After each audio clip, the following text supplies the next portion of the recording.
Entre isolement, enclavement et oubli de certaines localités dans la province de Langounié, occasion pour notre rédaction de jeter un regard sur les différentes villes de cette localité avec Elvire Milidji Badinga.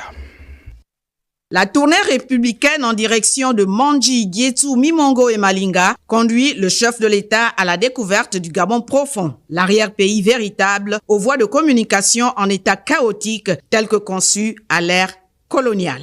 Partir de Libreville pour Mandji dans le département de Ndolou, la civilisation s'arrête à Yombi pour céder la place à une route en état primaire aux ponts en bois qui font souvent face à une succession de bourbiers sans précédent.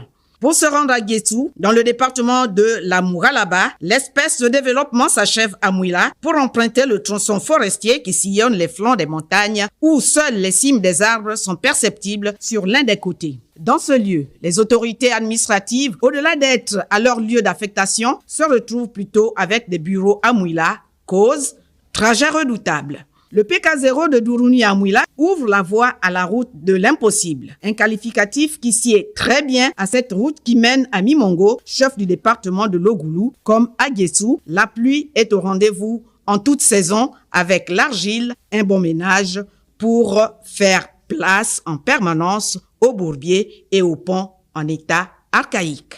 Malinga, chef-lieu du département de la Loueti-Bibaka, dernier à l'appel, n'est desservi que par des pistes d'éléphants. Quand on s'y aventure, il faudra au moins 2 roues de secours et une bonne réserve en carburant.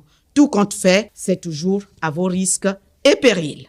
Soucieux de rendre la dignité aux Gabonais dans leur entièreté, le gouvernement de transition, collé au terme de la Concorde, est en ce moment à pied d'œuvre sur le terrain, car son leitmotiv demeure notre essor vers la félicité.